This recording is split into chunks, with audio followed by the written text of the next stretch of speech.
Hello friends, मैं आपका दोस्त रेहान हाजिर हूँ आपके सामने फिर एक नई यूट्यूब वीडियो के साथ, नए टॉपिक के साथ। मैंने आपसे जैसे कि वादा किया था कि मैं अगली वीडियो जल्दी लेके आऊँगा, तो मैं अगली वीडियो जल्दी बना रहा हूँ और एक अच्छा सा टॉपिक लेके आया हूँ। मैंने आपको पिछली बार बताया था कि फ़ीवर के बारे में आपको डिटेल में बताने वाला हूँ। तो यही हम अगला टॉपिक डिस्कस करेंगे, जिसका नाम है असेसिंग टेम्परेचर। जब भी मेरे हमें बुखार आता है तो हम किस तरीके से डॉक्टर उसको असिस्ट करता है, किस तरीके से देखता है, क्या क्या प्रोसेस करता है, किस चीज़ से देखता है, उसके बारे में हम अभी बात करेंगे। ठीक है, दो तीन चीज़ें हैं जो मैं आपको समझाना चाहूँगा, आपका कॉन्सेप्ट क्लियर करना चाहूँगा, तो आई होप आपको अच्छे से समझ में आए।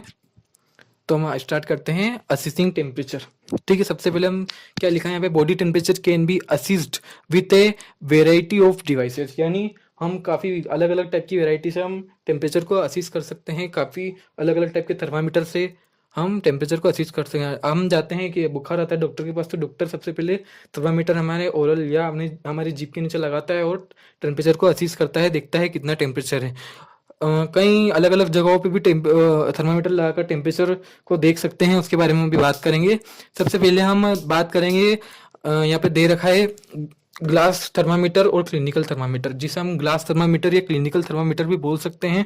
सबसे पहले जब भी हम हॉस्पिटल में जाते हैं तो डॉक्टर यही थर्मामीटर का यूज़ करके अपना टेम्परेचर देखता है। कैसे देखता है, तो अभी हम इसके बारे में जानते हैं। आगे क्या लिखा है, आगे a clinical temperature is a special instrument design to a measure to temperature of the body, यानी जो ये क्लिनिकल थर्मामीटर है ये हमारी बॉडी में जितनी भी हीट है उसको अपने अंदर एब्जॉर्ब कर लेता है मॉइस्चर, यानी कुछ हवा के थ्रू, और जो मरकरी है आगे बढ़ के उस थर्मामीटर रेंज तक पहुंचती है, जिससे हमें अपने जो टेम्परेचर है बॉडी का वो पता लगता है।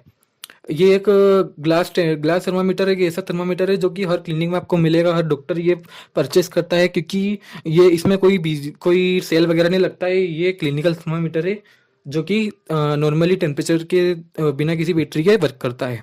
अगला पॉइंट क्या है, it is available in both Fahrenheit and Celsius centigrade scales, यानी अब मैंने आपको बताया था कि थर्मामीटर दो चीज़ों में हम देख सकते हैं, एक तो फ़ारेनहाइट और डिग्री सेल्सियस में हम टेम्परेचर देखते हैं।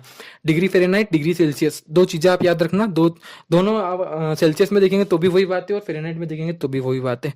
अब हम आगे देखते हैं, the degree of temperature the lowest resistance being 35 degree Celsius और 95 डिग्री फ़ारेनहाइट। ठीक है, जो हम देखते हैं थर्मामीटर, उसमें एक स्केल होती है जिसे हम थर्मामीटर की मेन स्केल बोलते हैं। ठीक है, उसकी स्टार्ट कहाँ से होती है, वो 35 डिग्री सेल्सियस से वो स्टार्ट होती है। उसका स्टार्टिंग पॉइंट ये होता है 35 डिग्री सेल्सियस, और यही हम फ़ारेनहाइट में देखें तो 95 डिग्री फ़ारेनहाइट उसका स्टार्टिंग पॉइंट होता है हर थर्मामीटर का। मैं आपको रियल थर्मामीटर भी दिखाऊंगा किस टाइप का होता है ग्लास थर्मामीटर, वो हम अभी आगे देखेंगे। अभी आप ये डायग्राम से सिर्फ इतना जानिए कि थर्मामीटर इस टाइप का होता है। वैसे सभी जानते हैं, नॉर्मल हो गया आजकल, तो सभी लोग इतने पढ़े लिखे हैं, थर्मामीटर के बारे में जानते हैं, लेकिन मैं थोड़ा डिटेल में बता रहा हूँ आपको कितने टाइप का होता है, क्या क्या होता है, ये सब चीज़ें आपको पता होनी चाहिए। अब हम देखते हैं अगला, the highest being 43.3 degree Celsius और 110 degree Fahrenheit, because the body temperature above और below this points are rare. इसका क्या मतलब हुआ, द हाईएस्ट बीइंग, यानी जो थर्मामीटर है उसकी स्केल का लास्ट पॉइंट है, उसका हाईएस्ट पॉइंट क्या होता है, उसका हाईएस्ट पॉइंट किस टेम्परेचर तक वो एंड तक जाता है, तो वो टेम्परेचर कितना होता है 43.3 डिग्री सेल्सियस और 110 डिग्री फ़ारेनहाइट, उसका लास्ट पॉइंट होता है इतना। एक ओरल थर्मामीटर असिस्ट करता है टेम्परेचर अपनी ह्यूमन बॉडी का। उससे अगर ज़्यादा टेम्परेचर आता है तो वो काफ़ी रेयर केस में होता है। काफ़ी रेयर केस में ऐसा चीज़ें अपने को देखने को मिलती है। वैसा ऐसे आज तक कभी हुआ नहीं है, मुझे नहीं लगता कि इतना टेम्परेचर किसी का हुआ होगा, खासकर ह्यूमन बींग में। हमने देखा कि जो हमने टेम्परेचर स्टार्ट हो रहा था कितने से हो रहा था, 35 डिग्री सेल्सियस से स्टार्ट हो रहा था और एंड का हो रहा था 43.3 डिग्री सेल्सियस तक। फ़ारेनहाइट में देखे तो 95 डिग्री फ़ारेनहाइट से स्टार्ट हो रहा था और एंड का हो रहा था 110 डिग्री फ़ारेनहाइट तक ये एंड हो रहा था।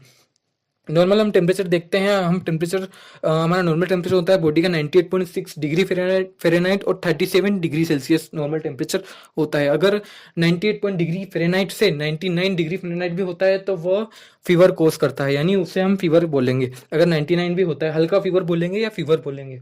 ज़्यादा फीवर हमको बोलेंगे जब 100, 101 या 102, 100 से अबव या 100 होता है तो हम उसे हाई फीवर बोल सकते हैं, यह बोलेंगे।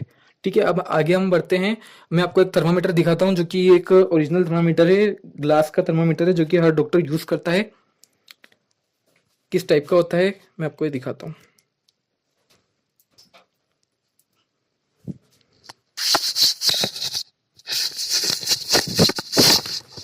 ये देखिए इस टाइप का थर्मामीटर, ये कांच का थर्मामीटर है पूरा।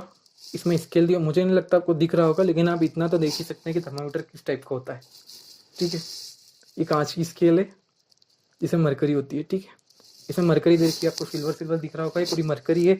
जब भी हम इसे जीभ के नीचे लगाते हैं तो मरकरी क्या होती है, इसमें कुछ गैसें जाती हैं, अपनी बॉडी के टेम्परेचर जाता है और ये आगे बढ़ता है, ये वहाँ तक आगे बढ़ता है जितना अपना बॉडी का टेम्परेचर प्रेजेंट में है, इसलिए जिससे हमारा टेम्परेचर पता लग जाता है। इसको देखने का भी एक तरीका होता है, इसको हम लाइट में ऐसे रखते हैं, जीप पहले हम जीप के नीचे लगा लेते हैं 1 मिनट 2 मिनट जितनी भी देर लगा के, फिर इसको ऐसे लाइट के सामने रख के, और इसमें पॉइंट होता है देखने का, उससे हम इसको देखते हैं, जिससे हमें टेम्परेचर का पता लगता है। इसके बारे में हम आगे डिस्कस करेंगे। इस टाइप का ये नॉर्मल थर्मामीटर जो क्लिनिक में यूज़ होता है, मरकरी थर्मामीटर या क्लिनिकल थर्मामीटर या ग्लास थर्मामीटर हम इसे बोल सकते हैं।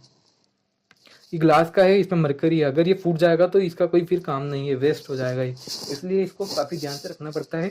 एक और आता है